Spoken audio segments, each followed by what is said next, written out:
현장 특파원 리포트 시간입니다. 이번 시간에는 미국 현지 이슈 분석과 함께 상황 짚어볼 텐데요. 한국경제신문의 김현성 뉴욕 특파원 연결돼 있습니다. 지난주부터 본격적인 3분기 실적 시즌이 시작이 됐습니다. 기업들이 예상을 상회하는 실적을 발표하자 좀 기대감이 반영되는 모습이었죠. 네, 지난주 목요일에 이어서 금요일에도 뉴욕 증시 S&P 500 지수가 1% 넘는 급등세를 이어가면서 분위기가 많이 개선됐습니다. S&P 500 지수는 7월 이후에 가장 좋은 주간 수익률을 기록했고요. 최고치의 한 1.5% 차이로 이제 바짝 다시 다가섰습니다. 지난 한 8월 이후에 8월부터 한 두세 달간 델타 변이로 인한 경기 회복세가 둔화되고 또 인플레이션 걱정이 심화되면서 스태그플레이션까지 올 수 있다. 이런 얘기가 좀 목소리가 커지고 있었는데요. 그런 걱정이 좀 완화됐습니다. 첫 번째 요인은 경제 지표가 다시 올라오고 있는 겁니다. 지난 목요일 14일에는 주간 실업급여 청구 건수가 작년 팬데믹 발생 이후에 처음으로 20만 건대, 즉 29만 3천 건까지 떨어져서 델타 변이 확산세가 꺾이자 고용시장이 개선되고 있음을 보여줬습니다. 게다가 15일 금요일에 발표된 9월 소매 판매는 전월보다 0.7% 증가해서 예상치인 마이너스 0.2%를 크게 웃돌았습니다. 또 7월과 8월의 소매 판매 기존의 발표치도 소폭 상향 수정이 됐습니다. 9월의 소매 판매액은 팬데믹 이전인 2019년 9월과 비교하면 19%나 높은 수준입니다. 또 소매 판매 증가 추세적으로 봐도 추세보다 11% 많습니다. 9월 중순까지 델타 변이 감염세가 계속 증가를 했는데도 미국의 소비자들은 어떻게든 돈 쓸 방법을 찾아내서 돈을 쓴 겁니다. 월셔널은 영웅적인 미국의 소비자들은 높은 가격, 적은 재고에도 불구하고 용감했다. 이런 제목의 기사를 내면서 델타 변이는 9월 중순 이후에 감소세를 보였다. 이는 4분기에 또 다른 견고한 소매 판매 그리고 경제 재가속의 무대를 만들 것이다. 이렇게 보도를 했습니다. 거기에 델타 변이가 사실 꺾이고 있죠. 미국은 11월 8일이면 백신을 접종한 세계의 여행자에 대해서 입국을 허용하기로 했습니다. 또 머크사의 코로나 바이러스 경구용 치료제도 4분기 중에는 출시될 것으로 예상이 되고 있습니다. 소매 판매 지수는 전달 최저치로 떨어졌던 주간 실업급여 청구 건수와 함께 경기 회복세가 재궤도를 찾을 것이라는 전망에 많은 힘을 싣고 있는데요. 두 번째 요인은 강력한 기업의 실적입니다. 지난주 금융주를 중심으로 해서 3분기 어닝 시즌이 본격화됐는데 골드만삭스나 JP모건, 시티그룹, 월그린, 유나이티드 헬스 등 기업들이 줄줄이 월가 예상을 한참 뛰어넘는 실적을 내놓았습니다. 사실 공급망 혼란과 비용 증가, 델타 변이 확산세 등으로 기업 실적이 예상보다 좀 나쁠 수 있다. 이런 우려가 일부 있었는데요. 기우였다는 게 어느 정도 확인이 된 겁니다. 팩트셋에 따르면 지난 14일까지 S&P 500 기업 중에 8%, 40여 개가 실적을 공개했는데요. 이들 중에 80%가 주당 수익이 월가 예상을 뛰어넘었습니다. 이는 5년 평균인 76%를 넘습니다. 또 이들의 EPS는 월가 예상보다 14.7%가 많았습니다. 이것도 5년 평균인 8.4%보다 높습니다.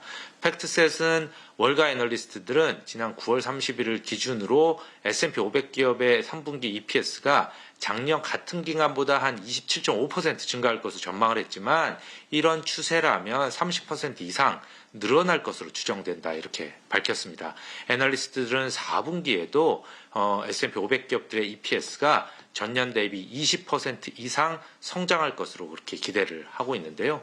좋은 실적을 경계한 은행의 경영진들은 미국 경기에 대한 자신감도 내비쳤습니다. 은행들은 고객들의 카드 소비가 팬데믹 이전 수준을 넘어섰고 이런 추세는 연말에도 계속될 것이라고 그렇게 얘기를 했습니다. 시티그룹의 경우 신용카드 매출이 1년 전보다 20% 급증했고요. 2019년보다도 더 많습니다.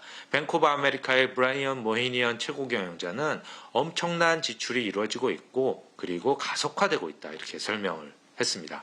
지난주 미국 개인투자자협회 AAII의 주간 투자자 심리지수 조사를 보면 향후 6개월 동안 강세장이 나타날 것으로 보는 응답이 12.8%포인트나 증가를 해서 37.9%에 달했습니다. 그동안은 약세장을 내다보는 응답이 압도적으로 많았는데 갑자기 강세장 응답이 크게 늘어난 겁니다. 다만 인플레이션은 여전히 우려거리로 남아 있습니다. 지난주에 발표된 9월 소비자 물가는 5.4%나 오른 것으로 나타났죠. 특히 지속적인 물가 상승 요인인 임금과 임대료 상승세가 이어지고 있고, 또 서부 텍사스 원유 WTI가 배럴당 82달러를 넘는 등 유가가 계속 상승을 하고 있습니다. 이달에는 10%, 올해 70% 올랐는데요. 월셔널은 이 서부 텍사스 원유 옵션 시장에서 12월에 배럴당 100달러가 넘을 것이라는 계약수가 급증을 하고 있다, 이렇게 보도를 했습니다. 또 일부에선 브렌트유가 2022년 12월까지 배럴당 200달러에 달할 것이라는 그런 베팅도 나타나고 있다고 전했습니다. 공급망 혼란도 조 바이든 대통령이 나서면서 LA 롱비치항 등 항만에 주 7일 24시간 근무가 시작이 됐지만 그렇게 해결의 가닥이 잡히고 있지는 않습니다. 항만이 24시간 돌아도 항만에 내린 컨테이너를 실어 날라야 할 트럭이나 전국 곳곳의 그 창고들이 그런 식으로 일을 하고 있지 않기 때문입니다. 또 트럭 운전사가 기본적으로 턱없이 모자란 상황이죠.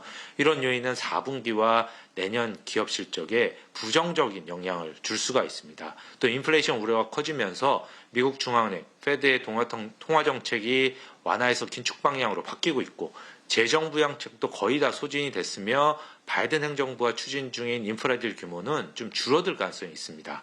모건스테인리와 뱅크 오브 아메리카 등은 막대한 부양책을 퍼부어서 인위적으로 살린 경기 사이클은 그렇게 길지 않을 거다라면서 벌써 중간 사이클로 넘어갔다고 지적을 하고 있습니다. 경기가 중간 사이클로 넘어가면 기업 실적은 차별화되고 전반적인 증가율도 꺾어지기 마련입니다.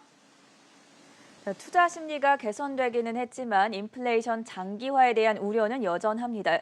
앞으로 투자자들이 향후 방향성 어떻게 잡아가면 좋을지 주요 일정과 함께 말씀해 주시죠.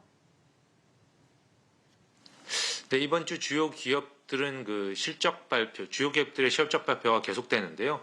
기업들은 어쨌든 인플레이션으로 인한 비용 증가, 공급망 혼란 등을 많이 겪고 있습니다. 지난주에 실적을 발표한 사실 은행 등 금융사들은 기본적으로 이런 영향을 덜 받습니다. 공급망이라고 해봐야 별게 없기 때문입니다. 하지만 이번 주부터는 다릅니다. 허니웰과 같은 산업주, 또 프록터앤갬블과 같은 필수 소비재 기업들은 이런 공급망 혼란이나 물가 영향을 많이 받고 있습니다. 가격 결정력 등을 기반으로 해서 기업 실적의 차별화가 나타날 수가 있겠습니다. 공급망 차질과 인건비 상승, 원자재 가격 상승 등에 대한 비용 부담이 향후 분기 실적에 미칠 영향에 대한 회사 측의 가이던스나 경영진의 언급이 매우 중요합니다. 델타 경우 지난주에 3분기 팬데믹 이후 처음으로 흑자를 냈지만 CEO가 항공유 폭등에 따른 부담에 대해서 밝히면서 주가가 하락을 했었습니다. 경제 지표로는 기존 주택 판매와 마켓의 제조업 및 서비스업 구매 관리자 지수 PMI가 발표되고요. 또 페드의 베이직도 공개가 됩니다. 또 중국에서는 3분기 국내 충생산 GDP 성장률이 발표가 되는데요. 중국은 3분기에 지금도 전력난이 있죠. 그리고 헝다그룹 사태 등으로 인해서 3분기 성장률이 거의 제로까지 떨어졌을 수 있다, 이런 관측이 나오고 있습니다. 그래서 이 성장률이 얼마까지 떨어졌는지 잘 지켜봐야 될 것 같습니다. 이외에 이번 주에는 첫 비트코인 선물 상장 지수인 프로쉐어스의 비트코인 스트래티지 ETF가 첫 거래를 시작하는데요. 이럴 경우에 비트코인 가격이 추가적인 상승할 가능성이 있다는 얘기가 나오고 있습니다. 물론 마크 퀴반과 같은 월가 유명 투자자들은 비트코인에 투자할 거면 그냥 비트코인에 사면 되지 ETF가 살 이유는 없다, 이런 식으로 말하고는 있습니다. 지금까지 한국경제신문의 김현석이었습니다.